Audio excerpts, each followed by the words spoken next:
एक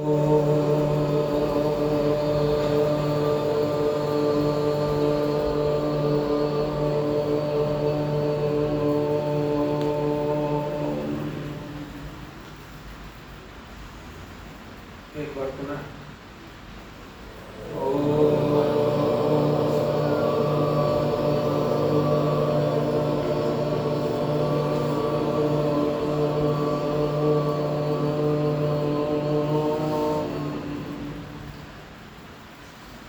एक बार फिर से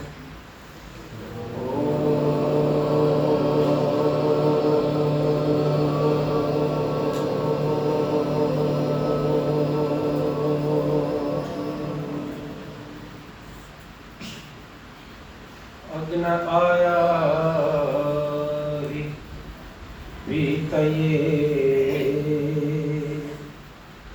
गृणानो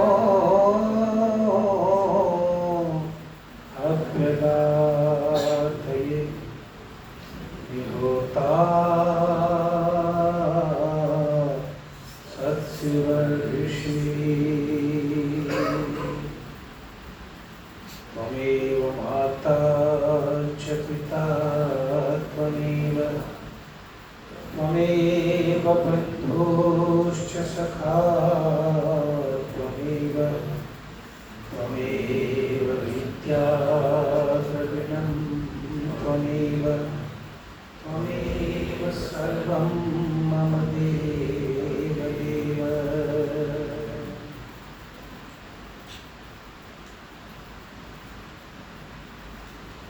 उपस्थित भद्र पुरुषों वंदनीय मातृशक्ति परमपिता परमात्मा की असीम कृपा से प्रातः काल की इस पवित्र वेला में आप सभी सत्संग में समुपस्थित हैं। गीता के ज्ञान का रसास्वादन आप करते हैं, जिसमें श्रृंखला चल रही है कर्म योग की। गीता का जो असली परिचय है, स्वरूप है, वो कर्म योग से ही है और कर्म योग के लिए ही गीता को दुनिया में जाना और पहचाना गया था। यह तो भक्ति योग और ज्ञान योग या सांख्य योग के नाम से भी विशद वर्णन है, लेकिन उन सब को योगेश्वर कृष्ण कर्म योग में ही अंततः समाहित कर लेते हैं। अब इसमें एक प्रकरण चल रहा है कि नैव किंचित करोमीति युक्तो मन्येत तत्त्ववित् पश्यन् शृण्वन् स्पृशन् जिघ्रन् असनन् गच्छन् स्वपन् सुषन्। कहते हैं कि जो आत्मवेत्ता और परमात्मा को जानने वाला व्यक्ति होता है, वह व्यक्ति जो है नैव किंचित करोमीति, मैं कुछ नहीं कर रहा, ऐसा तत्त्वविद समझता है, मानता है। युक्तो मन्येत तत्त्वविद, इसको खोलते हुए स्पष्ट क्या कहते हैं? पश्यन् शृण्वन् स्पृशन् जिघ्रन्, देखता हुआ, सुनता हुआ, स्पर्श करता हुआ, जिघ्रन् सूंघता हुआ, असनन भोजन करता हुआ, गच्छन् जाता हुआ, स्वपन सोता हुआ, विसर्जन मलादि का त्याग करता हुआ, ग्रहण करता हुआ, उन्मिषण आंखें खोलता हुआ, निमिषण आंखें बंद करता हुआ, अभी भी इंद्रियाणि इंद्रियार्थेषु वर्तन्ते, समस्त इंद्रियों के विषय में व्यापार कर रही है, इति धारयन् इति लभ्यते, ऐसा समझते हुए ही जो है व्यक्ति रहता है। इसको थोड़ा सा समझिए, कक्षा में इसको थोड़ा सा समझिए कि जब व्यक्ति ये सोचता है कि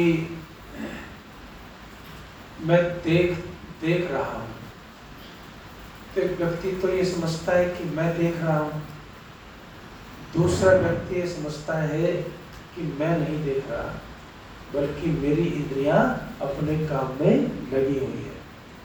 अंतर आ गया। एक अंतर क्या आ गया? अंतर ये आ गया कि मैं नहीं देख रहा, मेरी इंद्रियां अपने कार्य में लगी हुई है। तो मेरी इंद्रियां अपने कार्य में लगी हुई है, तो इंद्रियां देख रही है। श्रवण कि सुनते हुए भी जो व्यक्ति ये सोचता है कि मैं नहीं सुन रहा, बल्कि मेरे सुनने की इंद्रियां अपने सुनने के बोलो कार्य में लगी हुई है। और फिर कहता है इस प्रश्न स्पर्श करता हुआ। एक तो व्यक्ति है कि स्पर्श में वो खोया रहता है, कहता है कि मैं स्पर्श की इच्छा रखता हूँ, मुझे स्पर्श करना है। और एक व्यक्ति है कि स्पर्श करते हुए भी वो जो है ये महसूस नहीं करता कि मैं स्पर्श कर रहा हूँ, बल्कि बहुत अच्छा शब्द यहाँ पर यूज किया, इंद्रियाणि इंद्रियार्थेषु वर्तन्ते, कि इंद्रियां जो है वो अपने व्यापार में लगी है, मुझे कुछ नहीं। परमात्मा ने इंद्रियों को दिया है आंखों को देखने के लिए, तो देख रही है। स्पर्श के लिए मिली है तो स्पर्श कर रही है। सुनने के लिए कान मिले तो सुन रहे हैं। कहते हैं लेकिन मैं इनसे अभी भी अलग हूँ, पृथक हूँ। फिर वो कहते हैं जिगरन, इसी तरह से कहते हैं कि सूंघता हुआ भी व्यक्ति क्या कहता है कि मेरी सूंघने की इंद्रियां अपना कार्य कर रही है, मैं उसमें लिप्त नहीं हूँ। और कहती है स्नन, भोजन करता हुआ भी। देखिए आनंद स्वामी जी का बड़ा नाम था, बड़े योगी पुरुष रहे, और शायद रावलपिंडी में कहाँ पाकिस्तान में उन्होंने गुरुकुल खोला था पहला, जो बाद में इधर आया, यमुनानगर में आया, शिफ्ट हुआ। तो आत्मानंद जी अपने मंडली के साथ, उसमें कुछ गायक थे, उसमें कुछ उपदेशक थे, उसमें कुछ भजनोपदेशक थे, उसमें कुछ ब्रह्मचारी थे, वेद पाठी थे। पूरी टीम के साथ वो भोजन करने गए। अब आप जिसके घर भी भोजन करने जाते हैं, बड़ी श्रद्धा से, भक्ति से, भाव से, प्रेम से आपके लिए भोजन बनाता है।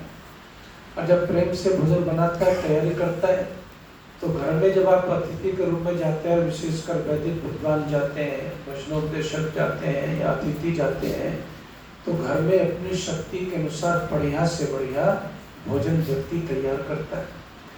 और एक सब्जी नहीं देता, क्या देता है? बोलो, कई कई सब्जियां बनाता है, कहीं मीठा बनाता है, कहीं पकवान बनाता है। तो आत्मानंद जी जो है वो जब वहाँ पहुँचे तो अपना सब लोग बैठ गए, भोजन की तैयारी चल रही थी, फिर भोजन आ गया। उनमें से एक सब्जी में नमक नहीं था, और जो दूसरे लोग थे वो बार बार स्वामी जी की तरफ देखे। जब भोजन आया, भोजन शुरू हुआ, भोजन बड़ा स्वादिष्ट था, सब अपना भोजन खाने लगे। लेकिन जिस सब्जी में नमक नहीं था उसको देख करके मुंह पिचकाने लगे, खाए, लेकिन बोले इसलिए नहीं कि स्वामी जी बोले, स्वामी जी बड़े, स्वामी जी कह रहे थे हमारा बोलना ठीक नहीं है। तो लेकिन स्वामी जी बोले नहीं, और सबने उस फीकी सब्जी को ही, देखिए नमक की एक ही जो है समस्या है, अगर कम रह जाए तो भी मुसीबत लगती है, और ज़्यादा हो जाए तो भी मुसीबत लगती है। तो मुसीबत लगती है अगर कम ज़्यादा हो जाए तो उस मुसीबत से बचने के लिए क्या किया कि स्वामी जी जो है कुछ बोले नहीं, तो बाकी भी अपना खा पी के चुपचाप आ गए। तो फिर भजनोपदेशक जो था वो रास्ते में स्वामी जी से बोला, स्वामी जी आप कमाल के आदमी है, उसमें बिल्कुल नमक नहीं था, और आपने जो है कुछ बोला ही नहीं, आपके चक्कर में हमें भी वही कटोरी फीकी सब्जी खानी पड़ गई। अब आपके रहते हुए हम बोलते हैं तो शिष्टाचार के विरुद्ध है, तो आपने तो कुछ बोला ही नहीं। तो स्वामी जी ने मुस्कुराते हुए कहा कि अच्छा ऐसी बात है, वैसे मुझे पता नहीं चला कि नमक उसमें था, कम था, ज़्यादा था, मुझे तो पता ही नहीं चला। अगर पता नहीं चला तो मैं क्या बोलता, तुम बोल लेते अगर तुम्हें ऐसा लग रहा था तो इसी बात को कृष्ण कहते हैं कि मैं नहीं खा रहा, बल्कि मेरी इंद्रियां अपने व्यापार में लगी हुई हैं, मुझे उसमें डूबना नहीं, मुझे उसमें अपने आप को उनसे बोलो पृथक रखना है। लोग क्या करते हैं, लोग जो है पेट भर जाता है, लेकिन पेट भरने के बाद भी उनकी खाने की बोलो इच्छा बनी रहती है। क्यों बनी रहती है? क्योंकि इंसान की सबसे बड़ी गलती क्या है, वो अन्न से और धन से मन को भरना चाहता है, और मन कभी अन्न से और धन से आज तक किसी का भरा नहीं। घर भर सकता है लेकिन मन नहीं भर सकता, पेट भर सकता है लेकिन मन नहीं भर सकता। तो लोगों का पेट भर जाता है, तो कहावत है मथुरा के पंडों की, एक बार की कहने लगे कि भाई एक पंडे ने बहुत ज्यादा खा लिया, यहाँ तक आ गया। तो उसने कहा कि जी बहुत हालत खराब हो रही है इस समय। तो बोला एक पेड़ा और ले लो। बोला ना ना ना ना, बोला हालत खराब हो रही है कि फिर एक काम करो, ज्यादा दिक्कत हो रही है तो गोली ले लो। तो कहने लगा गोली खाने की जगह होती तो एक पेड़ा ही और खा लेता। फिर गोली खाने की कहाँ जगह बची है, एक पेड़ा ही और खा लेता। सारी दुनिया में सबसे बड़ी समस्या यह है कि वो मन को भरना चाहते हैं, और मन वहां जुड़ता है जहां मैं जुड़ जाता हूँ। तो कृष्ण कहते हैं तुम्हें जुड़ना नहीं है, इंद्रियां अपना काम कर रही हैं, उन्हें करने दो सहज भाव से। पेट भर रही है, पेट को भरने दो सहज भाव से। तुम उसमें जो लिप्त हो जाते हो, वहीं से तुम सारी गड़बड़ करते हो। मैं तो एक पढ़ रहा था कहानी कि भाई एक जो है अरबपति था अमेरिका में, और अरबपति ने जो है बहुत सारा 10 अरब रुपया इकट्ठा कर रखा था। अब सोचो, तो जो उसका मुनीम था, सचिव था, सेवक था, जो भी समझ लो, उसका पीए था, वो अंतिम समय उसके पास था, तबीयत खराब हो गई। तो अंतिम समय जब उसके पास था तो उससे पूछा कि आपका तो बड़ा जीवन सफल रहा, आपकी तो कई पीढ़ियां जो है वो बैठ करके खाएंगी, आप जो है इतना पैसा छोड़ करके जा रहे हैं, बड़ा मन में आपके संतोष होगा। तो वो मरते मरते भी भड़क गया। क्या बोला? तो बेवकूफ है मैं 50 अरब रुपया छोड़ करके जाना चाहता था, 10 ही अरब रुपया छोड़ गया। तो 10 अरब रुपया भी जो है उसमें भी मन नहीं भरा सा। तो इंसान का कृष्ण कहते हैं कि सूंघ रही है नाक, तुम बेवजह परेशान रहते हो। स्पर्श हो रहा है त्वचा से, तुम बेवजह से परेशान रहते हो। सुन रहे हैं कान, तुम बेवजह से परेशान रहते हो। अरे कान सुन रहे हैं, उनको सुनने दो और उनको अपने व्यापार में लगे रहने दो। और फिर क्या कहते हैं कि फिर ये थोड़ी सी आगे की बात है, ऊंची बात है इस ऊंचाई तक पहुंचना अगर आप जो है तो थोड़ा सा मुश्किल काम होता है, लेकिन इसके एक ही बिंदु पर आपको ये समझना चाहिए, जो मैंने स्वामी जी का उदाहरण बनाया उससे आपको थोड़ी बात समझ में आ गई होगी। तो कहते हैं कि गच्छन जाता हुआ भी आदमी जो है वो शांति से चल नहीं रहा होता, वो चलते हुए भी कहीं ना कहीं लिपट रहा होता है, कहीं ना कहीं चिपक रहा होता है, कुछ को डिस्टर्ब करता है, कुछ डिस्टर्ब होता है, कुछ न कुछ खुरापात चल रही होती है। तो कहते हैं कि भाई अस्नन गच्छन स्वपन श्वसन, और फिर खाता हुआ जाता हुआ, स्वपन यानी सोता हुआ है, स्वपन यानी श्वसन, स्वपन सोता हुआ और श्वसन श्वास लेता हुआ। क्या करता हुआ? श्वास लेता हुआ, प्रलपन बोलता हुआ, और कहते हैं ग्रहण करता हुआ, और उन्मिशन आंखें खोलता हुआ, आंखें बंद करता हुआ। ये समझें कि आंखें बंद जो है वो स्वाभाविक रूप से हो रही कि नहीं हो रही? तो वो स्वाभाविक रूप से हो रही है। तो इसमें कर्म योग में योगेश्वर कृष्ण का जो दर्शन है उसमें वो ये मानते हैं कि शरीर को परमात्मा नियंत्रित नहीं करता, शरीर के ऊपर ज्यादा प्रभाव नेचर का होता है, और उसमें 3 गुणों का होता है। और उन 3 गुणों में कौन कौन से? सत्व, रज और तम।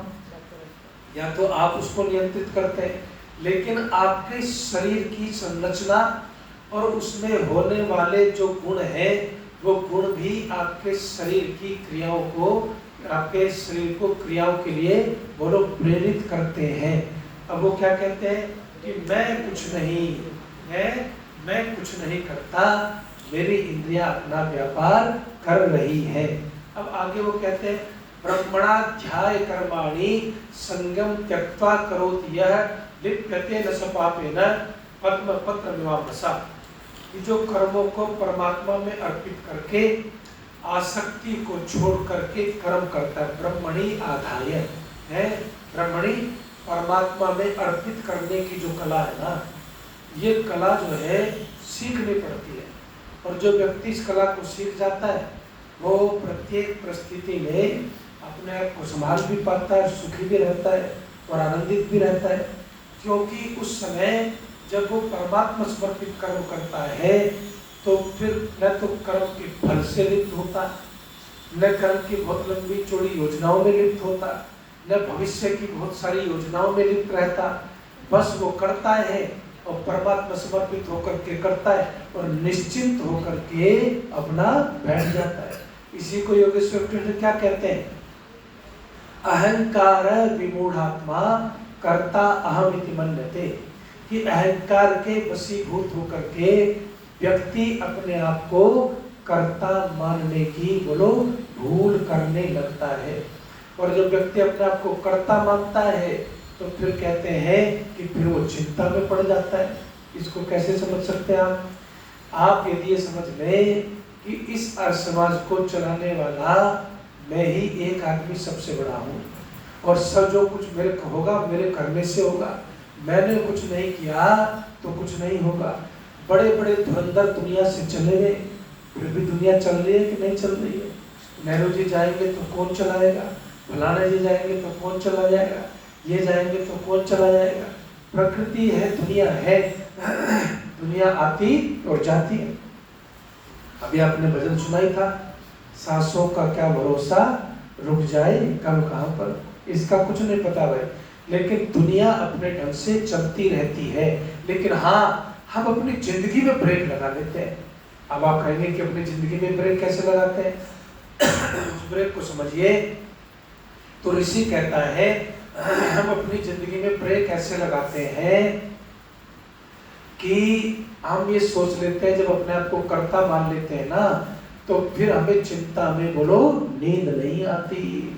ये सोचते हैं कि जब मेरे करने से मैं ही सब चीजों का ठेकेदार हो गया तो फिर चिंता भी तो मुझे ही होगी या किसी दूसरे को होगी, तो मुझे ही चिंता हो जाती है। उस ठेकेदारी को छोड़ने के लिए कृष्ण कहते हैं कि तुम ठेकेदार मत बनो। क्या कहा अर्जुन को, तो जितनी भी बातें कर रहा है ठेकेदारी की कर रहा है कि मैं ये न करूंगा, मैं वो न करूंगा, ऐसे हो जाएगा तो वैसे हो जाएगा, ऐसा होगा वैसा होगा, ये है वो है। उन्होंने कहा कि तू ठेकेदार मत बन, क्योंकि तू बहुत छोटा सा इस प्रकृति का, इस ब्रह्मांड का, परमात्मा की सृष्टि का अंश कहना भी बड़ा कठिन सा कार्य है तेरे लिए। तू छोटा सा, तेरी छोटी सी भूमिका है, वो छोटी सी योजना में तू कहीं फिट है। तो इसलिए क्या कहा, निमित्त मात्रम भव सभ्य साचिन। अर्जुन ठेकेदार मत बन, कर्ता मत बन, फल की बातें मत कर, न फल तेरे हाथ में है न कुछ है। तू तो निमित्त मात्र होकर के केवल अपने कर्तव्य का बोलो पालन कर। इसको कहते हैं ब्रह्मण्याध्याय, कि परमात्मा में समर्पित कर्म करना। जब निमित्त मात्र बनकर के व्यक्ति कर्म करता है ना, तो परमात्मा समर्पित कर्म करता है साहब। और फिर कहते हैं कि भाई संगम त्यक्त्वा करोति यः, है कि भाई संगम त्यक्त्वा, की आसक्ति को छोड़ करके, किसको छोड़ करके, आसक्ति को छोड़ करके। देखिए जी, जीवन में आसक्ति जो है ना, बस वो ही सब चीजों की समस्या का जो है मूल कारण है। आसक्ति सब चीजों की समस्या का मूल कारण है। तो आसक्ति को छोड़ करके जब व्यक्ति जो है अपने कार्य को करता है, तो फिर कहते हैं कि फिर वो कर्म योग की तरफ बोलो बढ़ चलता है, कर्म योग की तरफ बढ़ चलता है। और इसलिए आसक्ति के पीछे जा क्या कहते हैं कि आसक्ति जो है आपके अंदर पैदा हुई। बहुत सारे राजनेताओं की क्या समस्या होती है, स्वामी इंद्रवेद जी कहते थे, और मैंने उनके जैसा वैरागी साधु नहीं देखा, वैरागी साधु नहीं देखा। किसी चीज का उनको कोई लोभ नहीं था। जैसे चंदा आया तो वो कहते थे अपने चेले चपाटों को कि भाई तुम ये रखो और मेरी गाड़ी में तो पेट्रोल भरवा दो, फिर आगे कहीं जाएंगे किसी और से पेट्रोल भरवा लेंगे। रोटी कोई खिलाई देता है तो सन्यासी को क्या चाहिए, चलने के लिए पैर मिल गए, गाड़ी मिल गई आजकल, और रोटी खाने की कोई चिंता है नहीं, जहाँ भी जाएंगे भोजन लोग करा ही देते हैं।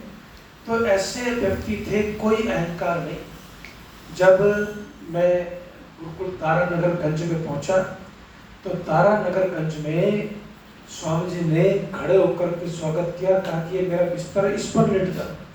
जबकि कोई भी साधु अपने बिस्तर को ऊंचा समझता है कि मैं साधु हूँ, ये साधारण अभी तो ब्रह्मचारी था उस समय, आया है तो इसको यहाँ बैठाएंगे, नीचे बैठाएंगे तो हमारे शिष्य के बराबर है। स्वामी जी ने कहा कि नहीं, मैं बाहर घूमने जा रहा हूँ, आप मेरे बिस्तर पर आराम करो। इतना सरल स्वभाव और बहुत उच्च कोटि के व्याकरण के, दर्शनों के बहुत उच्च कोटि के विद्वान थे।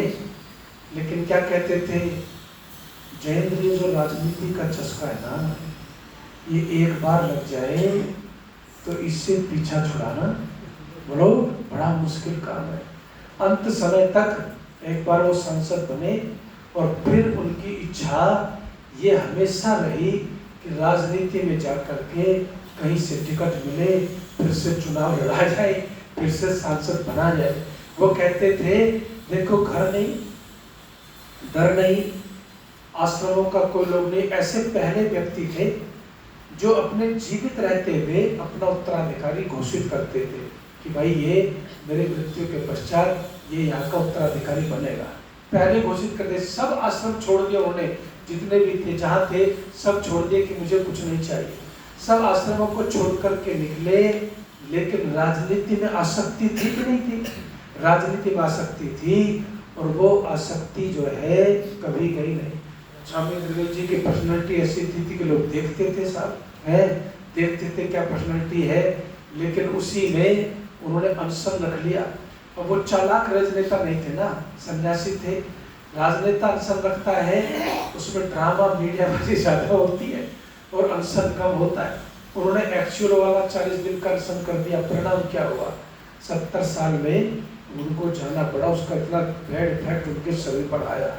तो जीवन में आसक्ति जो है ना, बस वो आपको फंसा लेती है।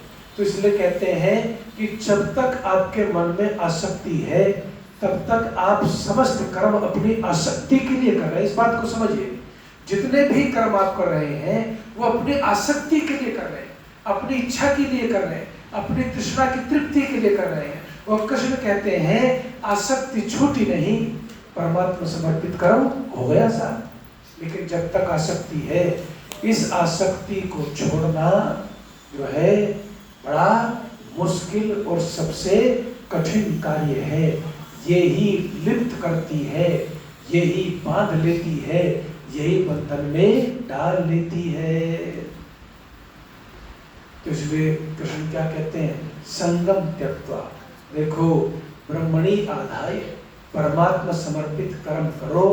लेकिन परमात्मा समर्पित कर्म कहने से नहीं हो जाता। सब ये तो कहते ही रहते हैं जो प्रभु की इच्छा, लेकिन सुनते परमात्मा की है नहीं।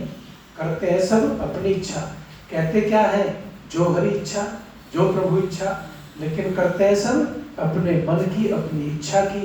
तो फिर कहते हैं फिर तुम कर्म योगी बोलो नहीं हो पाते। और इसलिए क्या कहा कि भाई ब्रह्मणि आधाय कि संगम त्यक्त्वा लिप्यते न सपापेन। फिर कहते हैं कि जो व्यक्ति आसक्ति को छोड़ देता है, आसक्ति को बोलिए छोड़ देता है, फिर कहते हैं वह पाप में लिप्त बोलो नहीं होता, वह पाप में लिप्त नहीं होता। पद्म पत्र निवासा, जैसे कि जल के साथ जो है कमल के पत्ते की भांति, कि कमल का पत्ता कीचड़ में है, जल में है, लेकिन जल उस पर बोलो ठहरता नहीं है, जल निकल जाता है। ऐसे ही जो व्यक्ति आसक्ति से रहित होकर के कर्म करता है, तब वो कहते हैं सूंघते हुए भी लिप्त न हुआ, खाते हुए भी लिप्त न हुआ, चलते हुए भी लिप्त न हुआ, सोते हुए भी लिप्त न हुआ। फिर कहते हैं कि वह आसक्ति रहित होकर के जब कर्म करता है तो फिर ऐसा व्यक्ति जो है कहीं पाप में बोलो लिप्त नहीं होता। लेकिन आसक्ति की जब बात आती है तो हम सबके जीवन में वह आसक्ति बोलिए कूट कूट करके भरी हुई है कि नहीं भरी हुई है। हम तो भोजन के पीछे ही बहुत आसक्त हो जाते हैं। एक सब्जी की नमक की छोड़ो है, मुझे वो ध्यान रखते एक बार हमारे यहाँ माता वृंदा सब्जी जी रहती ना जिस कमरे में, इस कमरे में एक वानप्रस्थ जी आए और वानप्रस्थ जी का स्वास्थ्य तो ठीक था, पेट बहुत बड़ा था, प्रोफेसर थे। बस वो जब भी मुझे मिलते, अरे आप क्या खाना खिलवाते हैं, खिचड़ी बनवाते हैं कोई मसाला ही नहीं डलवाते, सब्जी बनवाते हैं कोई मसाला नहीं डलवाते, ये कोई भोजन है, आपने मुझे अच्छा फंसा लिया। तो मैंने कहा कि भाई अब आपकी आसक्ति भोजन में नहीं है, किसमें बोलो, मसालों में है। मसाले ही आपके लिए भोजन का कारण बनते हैं। तो सब लोग जो है, बहुत सारे लोग भोजन में आसक्त हो गए जीवन के अंदर, बहुत सारे लोग मित्रों में आसक्त हो गए कि मित्रों से जब तक न मिले, बातचीत न हो, तब तक जीवन में कोई सार नजर नहीं आता। और धन की दीवानी तो बोलो दुनिया है ही, धन में आसक्त हो गए, वैभव में आसक्त हो गए, पदों में आसक्त हो गए। तो आसक्ति जो है वो किसी भी रूप में कहीं भी आपको बंधन में डालती है।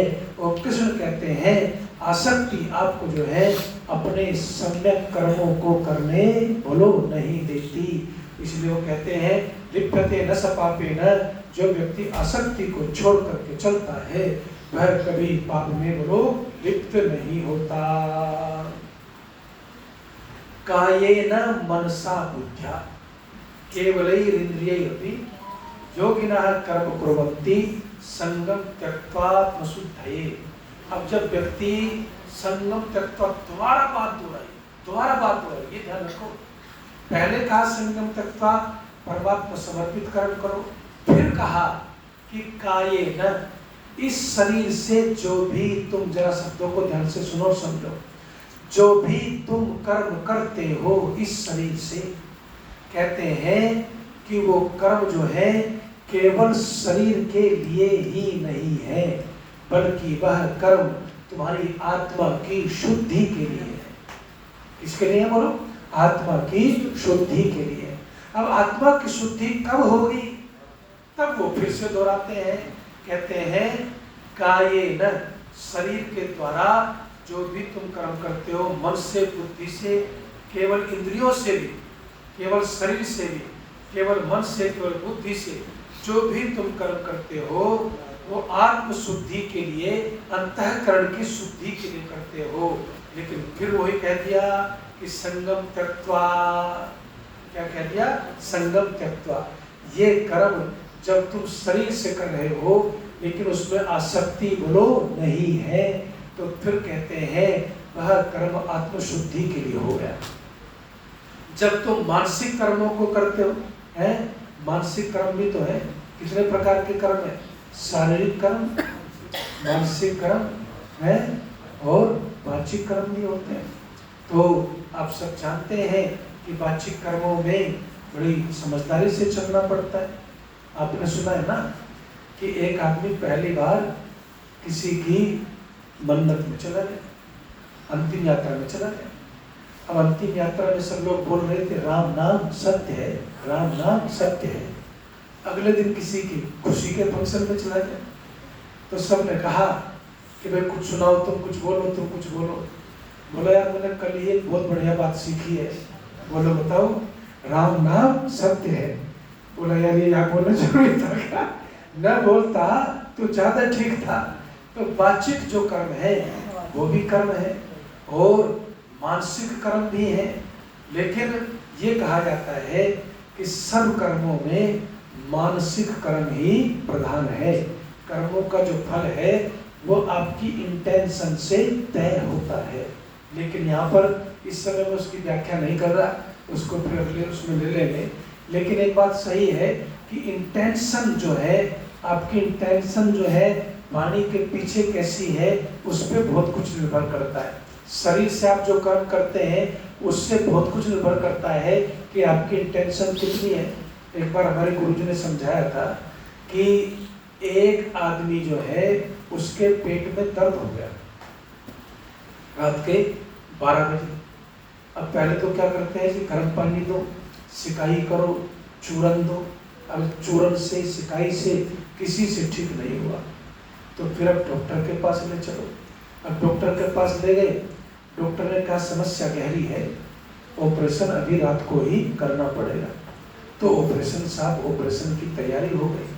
और जब ऑपरेशन की तैयारी हो गई तो उस ऑपरेशन की तैयारी में डॉक्टर साहब ने निकाला ब्लेड छुरा जो भी होता है और उससे लिखवा दिया कि अगर देखिए संभावनाएं 50-50 है, बच भी सकता है, नहीं बच सकता है, लेकिन अगर ऑपरेशन न हुआ तो फिर बचने का 1% भी चांस नहीं है। अब मेरा भाई है चचेरा, उसको नाभि का हर्निया हो गया और डॉक्टर क्या कहता है, अगर नहीं कराएगा और ये फट गया तो जीवन गया, और कराएगा तब भी कोई गारंटी नहीं है कि बचेगा कि नहीं बचेगा। इतना खतरनाक रोग है कि कोई गारंटी नहीं कि बचेगा कि नहीं बचेगा, क्योंकि नाभि का हर्निया कहते हैं बहुत रेयर लोगों को होता है। अब इतनी उसकी खुली हुई है, परेशान है, हम सब भी परेशान है भाई के लिए कि किसी तरह से ठीक हो जाए। तो डॉक्टर ने यही कहा कि भाई अगर तुम जो है बचेगा नहीं बचेगा, लेकिन कोशिश कर सकता हूँ। कोशिश करी, 2-2.5 घंटे लगे, लेकिन इत्तेफाक से जो है नहीं बचा। तो फिर क्या हुआ, ये कहा कि कोई बात नहीं डॉक्टर साहब, आपने अपनी तरफ से कोशिश की, डॉक्टर साहब का धन्यवाद किया, अपना लेके चले गए। यही घटना डॉक्टर ने भी एक प्रकार से छुरे से पेट काटा। यही घटना फिर घटी। एक आदमी अपने ऑफिस से जा रहा है और ऑफिस से जाता है, सूट के साथ में 2 गुंडे हैं और 2 गुंडे जो हैं उसके पीछे लग जाते हैं और अंधेरे में जैसे वो आता है चौराहा पार करके सड़क के किनारे, उसको दबोच लेते हैं और दबोच लेकर के जो है उसका भी पेट फाड़ते हैं और उसके उस पेट दोनों का फटा कि नहीं फटा, उसका भी पेट चीरा गया, इसका भी पेट चीर गया, चाकू मार दिया और इसकी मृत्यु हो गई। तो इसकी मृत्यु हो गई तो उन दोनों को क्या सजा मिली, मृत्यु दंड मिला। एक को क्या मिला, धन्यवाद मिला। तो मानसिक कर्मों का फल जो है वो मिलता है, ध्यान रखना। करेगा शरीर, लेकिन उसके पीछे इंटेंशन क्या है। आपने देखा है ना कि गैर इरादतन हत्या का अलग मुकदमा चलता है, हत्या का अलग मुकदमा चलता है, लोक में भी ये है। तो इस समय कहते हैं कि मानसिक जो कर्म है वो जो है वो तुम करो, शारीरिक कर्म करो, बौद्धिक कर्म करो, केवल इंद्रियों से भी कुछ करो, कहते हैं, लेकिन उसमें योगिनः कर्म कुर्वन्ति, जो योगी पुरुष होता है उसमें आसक्त होकर के उन कर्मों को नहीं करता, बल्कि परमात्मा समर्पित होकर के बोलिए अपने कर्मों को करता है। और इसीलिए मैं भी आप सबसे कहना चाहता हूँ कि इसके भाव को जरा समझिए। आत्म शुद्धि के लिए कर्म करो भाई, चित्त की शुद्धि के लिए कर्म करो, अंतःकरण की शुद्धि के लिए कर्म करो। हम जितने भी कर्म कर रहे हैं ना, वो सांसारिक उपलब्धि के लिए वो लोग करते हैं, या तो लोकेशना में कहीं फंसे हैं या किसी और चीज में फंसे हैं, उसके पीछे चलते हैं और वो हमारा छूट का बोलो नहीं है। अब आगे क्या कहते हैं, युक्तः कर्म फलम त्यक्त्वा शांति माप्नोति नष्ट किम अयुक्तः काम कारेण फले सक्तो निबध्यते। कहते हैं असक्त पुरुष जो है ना, निष्काम कर्म से जो है परमात्मा के से जो है कर्म द्वारा परमात्मा से जो है जुड़ जाता है। जब निष्काम कर्म करता है ना व्यक्ति, आसक्ति नहीं होती, इसी को निष्काम कर्म कहते हैं। कई लोग ये कहते हैं, आज तक विशेष कटवालियाँ दिख नहीं रही है मुझे, वो कह रही थी कि मुझे निष्काम कर्म जो है ना आज तक पूरी तरह समझ में नहीं आया कि निष्काम कर्म जो है ये क्या चीज है और इसको कैसे किया जाता है। लेकिन निष्काम कर्म जो है जिसमें आसक्ति आपकी न हो, उसको क्या कहते हैं, भाई रुक लो 2 मिनट, है उसको निष्काम कर्म कहते हैं। तो कहते हैं कि योगी जन जो है वो क्या करते हैं, कर्म फलम त्यक्त्वा। अब इस बात को समझ लो कि कर्म फल को छोड़ करके, कर्म फल को छोड़ करके। अब यहाँ पर एक प्रश्न खड़ा होता है, हर आदमी यही पूछता है, लोक में जो आदमी बैठा हुआ ना, कि ये बात बिल्कुल कई बार सिर पैर की लगती है, जब कोई इच्छा ही नहीं होगी, है गलत कह रहे हैं, जब कोई इच्छा ही नहीं होगी तो फिर आदमी जो है कर्म करेगा क्यों? जब किसी फल की इच्छा ही नहीं होगी तो कर्म करेगा किस लिए? है तो मनुस्मृति में क्या कहते हैं कि इच्छा संकल्प मूलः कामो वै, कि जो है सबके कामनाओं के मूल में जो है संकल्प होता है। कामनाएं होती हैं लेकिन उन कामनाओं की एक परिधि होती है, उन कामनाओं की एक सीमाएं होती है, उन कामनाओं का एक शुभ रूप भी होता है। उस रूप के साथ थोड़ा बहुत चलना पड़ता है, लेकिन धीरे धीरे। अब आप देख लीजिए योगेश्वर कृष्ण का, उनका अपना जीवन देखिए, उनका अपना चरित्र देखिए कि जिस समय वो महाभारत में है वो किस कामना से, क्या उनको शक्ति चाहिए, क्या उनको पद चाहिए, क्या उनको राज्य चाहिए, क्या उनको धन चाहिए? कुछ नहीं, लेकिन फिर भी कर्म कर रहे हैं, फिर भी कर्म बोलो कर रहे हैं। तो कहते हैं कि जो व्यक्ति जो है कर्म फल की इच्छा को छोड़ करके चलता है, सह शांति मापनोति नेक्स्ट की कहते हैं, उसके जीवन में सबसे बड़ी उपलब्धि क्या होती है जी? उसके जीवन की सबसे बड़ी उपलब्धि होती है कि वह व्यक्ति शांति को बोलो उपलब्ध हो जाता है। और व्यक्ति शांति को उपलब्ध हो जाता है तो भले सक्तो निबध्यते, फिर कहते हैं अयुक्तः कामकारेण, फिर वो उसमें लिप्त नहीं होता और फल की आसक्ति में भी नहीं पड़ता और वो बंधन से बोलो छूट जाता है।